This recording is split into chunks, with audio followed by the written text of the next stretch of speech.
لا إله إلا الله لا إله إلا الله لا إله نحمده ونصلي على رسوله الكريم اما بعد فاعوذ بالله من الشيطان الرجيم بسم الله الرحمن الرحيم عن عبد الله بن عباس رضي الله تعالى عنهما قال قال رسول الله صلى الله عليه وسلم في المعتكف هو يعتكف الذنوب ويجري له من الحسنات كعامل الحسنات كلها او كما قال عليه الصلاة والسلام۔ حضرت عبداللہ بن عباس رضی اللہ تعالیٰ عنہما سے روایت ہے کہ نبی کریم صلی اللہ علیہ وسلم نے اعتکاف کرنے والے کے بارے میں ارشاد فرمایا کہ اعتکاف کرنے والے کی سب سے بڑی فضیلت یہ ہے کہ وہ گناہوں سے محفوظ رہ جاتا ہے اور مسجد میں اپنے آپ کو مقید کرنے کی وجہ سے جو نیک اعمال وہ نہیں کر سکتا، اللہ تعالیٰ ان کا ثواب بھی اس کے نامہ اعمال کے اندر لکھتے رہتے ہیں۔ اسی طرح اعتکاف کی ایک فضیلت یہ بھی ہے کہ اعتکاف میں بیٹھنے والا نبی کریم صلی اللہ علیہ وسلم کی سنت کو اپنانے والا ہوتا ہے، اس لیے کہ حضرت عائشہ صدیقہ رضی اللہ تعالیٰ عنہا سے روایت ہے کہ نبی کریم صلی اللہ علیہ وسلم کا یہ معمول رہا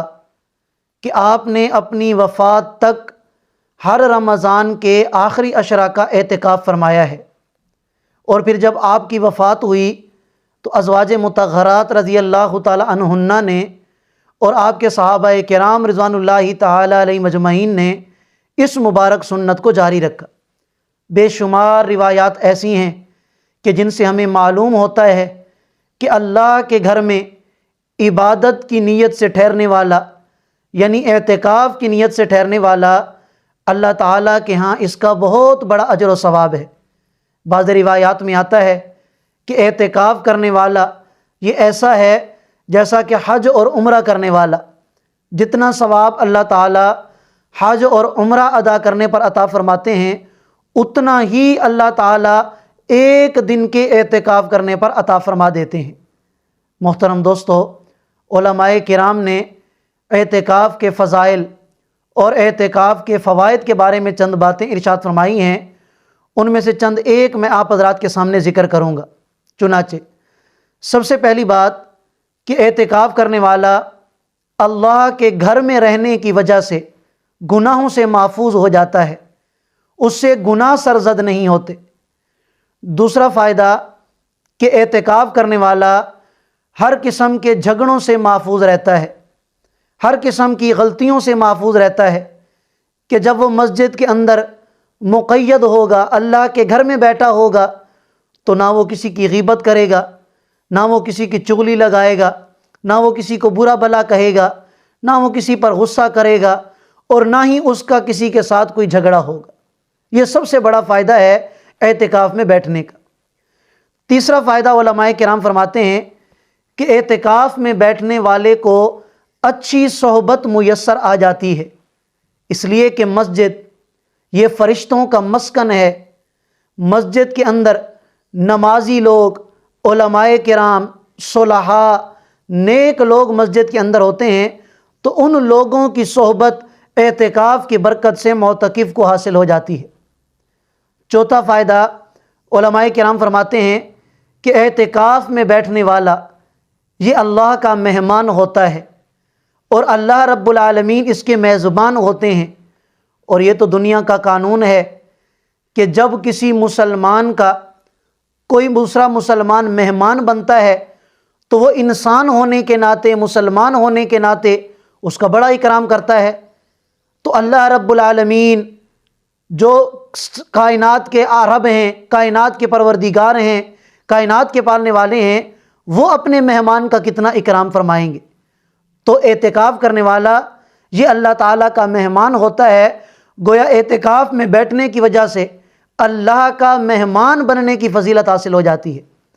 اسی طرح علماء کرام فرماتے ہیں کہ حالت اعتکاف میں اللہ رب العالمین کا قرب نصیب ہو جاتا ہے، اللہ تعالیٰ کی محبت نصیب ہو جاتی ہے۔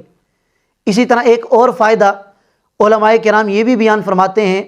کہ اعتکاف میں بیٹھنے والے کو لیلۃ القدر یعنی شب قدر یقینی طور پر حاصل ہو جاتی ہے، اس لیے کہ جب وہ ہر وقت دن اور رات آخری عشرہ کی طاق راتوں میں اللہ کے گھر میں بیٹھا ہوگا تو اللہ کی رحمت سے امید ہے اور یقین ہے اللہ کی رحمت پر کہ اللہ تعالیٰ اسے شب قدر سے محروم نہیں فرمائیں گے۔ تو سب سے بڑا فائدہ اعتکاف میں بیٹھنے والے کو گویا یہ ہوگا کہ اسے شب قدر یقینی طور پر نصیب ہو جاتی ہے۔ اسی طرح اعتکاف میں بیٹھنے کا ایک فائدہ یہ بھی ہوتا ہے کہ مسلمان اعتکاف میں بیٹھنے کی وجہ سے شیطان سے محفوظ ہو جاتا ہے، اس لیے کہ مسجد اللہ کا گھر ہے اور اللہ کی رحمت پر یقین ہے کہ اللہ کے گھر کے اندر شیطان اعتکاف کرنے والے پر کبھی بھی حملہ نہیں کر سکتا، تو یقینی طور پر اعتکاف کرنے والا یہ شیطان کے حملوں سے محفوظ ہو جاتا ہے۔ اور ایک اور بڑی عجیب بات، علماء کرام اعتکاف کی فضیلت اور اس کے فوائد کے بارے میں ارشاد فرماتے ہیں کہ اعتکاف کرنے والا یہ اللہ تعالیٰ کی چوکھٹ پر پڑ جاتا ہے، گویا بزبان حال وہ اللہ سے یہ کہہ رہا ہوتا ہے کہ اے اللہ، اب میں آپ کے در پر آ چکا ہوں، آپ کے در پر آ کر میں سجدے بھی کروں گا، میں نوافل بھی پڑھوں گا، میں ذکر و اذکار بھی کروں گا، میں ساری عبادات کروں گا۔ یا اللہ میں تیرے در پہ آ کے بیٹھ چکا ہوں، یا اللہ تو میری ساری حاجات کو پورا فرما، تو میری دعاؤں کو قبول فرما، یا اللہ تو میرے گناہوں کو معاف فرما، یا اللہ تو مجھے جنت عطا فرما، دوزخ کے عذاب سے محفوظ فرما۔ تو یہ کیسے ممکن ہو سکتا ہے کہ ایک انسان اللہ کے در پہ جا کے اپنے آپ کو چھوڑ دے اور اللہ تعالیٰ اس کی جھولی کو خالی لٹا دیں؟ یہ ہو نہیں سکتا۔ اللہ تعالیٰ ایسے انسان کی ہر تمنا اور ہر آرزو کو پورا فرماتے ہیں۔ اسی طرح اعتکاف میں بیٹھنے کا ایک فائدہ یہ بھی ہوتا ہے کہ جب آدمی اعتکاف میں بیٹھتا ہے تو اسے دنیاوی مشاغل سے فرصت مل جاتی ہے۔ اللہ معاف کرے، ہم ساری زندگی اپنے دنیاوی کاموں میں مصروف رہتے ہیں، اسی رمضان کے مہینے میں ہم جب روزے کے ساتھ ہوتے ہیں پھر بھی کوئی نہ کوئی مصروفیت ہماری نکل آتی ہے، لیکن جب اعتکاف میں آدمی بیٹھ جاتا ہے تو سارے دنیا کے کاموں سے کٹ کر اللہ کی عبادت کے لیے اپنے آپ کو فارغ کر کے اللہ کے گھر میں آ جاتا ہے۔ تو اس کا فائدہ کیا ہوگا کہ اسے نوافل پڑھنے کی توفیق ملے گی، زیادہ ذکر و اذکار کی توفیق ملے گی، زیادہ قرآن کی تلاوت کی توفیق ملے گی، اللہ کی عبادت کی توفیق ملے گی۔ تو اس سے اللہ تعالیٰ کی محبت اور اللہ تعالیٰ کے قرب حاصل ہونے کا یہ زیادہ توقع اور زیادہ امید ہو۔ خلاصہ کلام یہ ہے کہ جب اعتکاف کرنے والا مسجد میں آ کر عبادت کی نیت سے اعتکاف میں بیٹھ جاتا ہے تو وہ اللہ کا مہمان ہوتا ہے، وہ اللہ کے در پہ آ کے بیٹھ جاتا ہے، گویا اللہ کے سامنے بھیکاری بن کے اور اپنی جھولی پھیلا کے آ کے بیٹھ جاتا ہے۔ تو انشاءاللہ اللہ کی ذات سے یہ قوی امید ہے کہ اللہ تعالیٰ اعتکاف کے جتنے بھی فوائد ہیں، جتنی بھی برکات ہیں، جتنے بھی انوارات ہیں، وہ سب کے سب اعتکاف کرنے والے کو عطا فرما دیں گے، بشرطے کہ اکثر ہمارے ہاں یہ غلطی ہوتی ہے کہ ہم اعتکاف میں بھی بیٹھ جاتے ہیں، لیکن اعتکاف میں بیٹھنے کے بعد بھی اللہ معاف کرے ہم خام خواہ کی فضولیات، لغویات اور فضول قسم کی گپ شپ میں مصروف رہتے ہیں، جس سے ہمارا وقت ضائع ہو جاتا ہے۔ اپنے وقت کو ضائع نہ کریں اور اعتکاف میں اللہ کی عبادت کی نیت سے بیٹھیں اور اللہ کی عبادت میں ہی اپنا سارا وقت صرف کریں۔ انشاءاللہ ثم انشاءاللہ اللہ تعالیٰ وہ انوارات و برکات عطا فرمائیں گے کہ جن کا ہم تصور ہی نہیں کر سکتے، اور دنیا آخرت میں اللہ تعالیٰ وہ برکات نصیب فرمائیں گے کہ جو ہمارے ذہن میں، ہمارے تصور میں بھی